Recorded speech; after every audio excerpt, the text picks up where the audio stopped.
দুটি bullet proof গাড়ি কেনার অনুমতি পেল বিএনপি, অপেক্ষায় আগ্নেয়াস্ত্রের লাইসেন্স। ত্রয়োদশ জাতীয় সংসদ নির্বাচন সামনে রেখে দুটি বুলেট প্রুফ গাড়ি কেনার উদ্যোগ নিয়েছে বিএনপি। বিএনপির চেয়ারপারসন খালেদা জিয়া ও ভারপ্রাপ্ত চেয়ারম্যান তারেক রহমানের নির্বাচনী প্রচারের নিরাপত্তায় দলটিকে এই গাড়ি কেনার অনুমতি দিয়েছে স্বরাষ্ট্র মন্ত্রণালয়। মন্ত্রণালয় সূত্র জানায়, একটি বুলেট প্রুফ বাস কেনার অনুমতি দেওয়া হয় চলতি মাসের শুরুর দিকে, আর গত জুন মাসে একটি বুলেট প্রুফ গাড়ি কেনার অনুমতি দেওয়া হয়। কোন দেশ থেকে কোন মডেলের এই বুলেট প্রুফ গাড়ি কেনা হবে তা এখনো চূড়ান্ত করেনি বিএনপি। তবে জাপান থেকে গাড়ি কেনার বিষয়ে আলোচনা চলছে বলে দলীয় সূত্রে জানা গেছে। বিএনপি চেয়ারপারসনের নিরাপত্তা উপদেষ্টা মেজর জেনারেল অবসরপ্রাপ্ত ফজলে এলাহি আকবর গণমাধ্যমকে বলেন, নির্বাচনের সময় খালেদা জিয়া ও তারেক রহমান গণসংযোগ করতে সারা দেশে যাবেন, মানুষের সঙ্গে মিশবেন।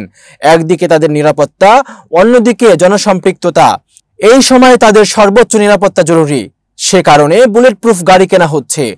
কোন দেশ থেকে কোন মডেলের এই বুলেট প্রুফ গাড়ি কেনা হবে তা এখনো চূড়ান্ত করেনি বিএনপি। তবে জাপান থেকে গাড়ি কেনার বিষয়ে আলোচনা চলছে বলে দলীয় সূত্রে জানা গেছে। বুলেট প্রুফ গাড়ির পর আগ্নেয়াস্ত্রের লাইসেন্সের জন্য স্বরাষ্ট্র মন্ত্রণালয়ে আবেদন করেছে বিএনপি। মন্ত্রণালয় সূত্র সম্প্রতি গণমাধ্যমকে জানায়, একটি শটগান ও দুটি পিস্তলের লাইসেন্সের অনুমতি চাওয়া হয়েছে। লাইসেন্স দেওয়ার বিষয়টি বিবেচনাধীন। এতক্ষণ বার্তা বৈঠকের সাথে থাকার জন্য ধন্যবাদ।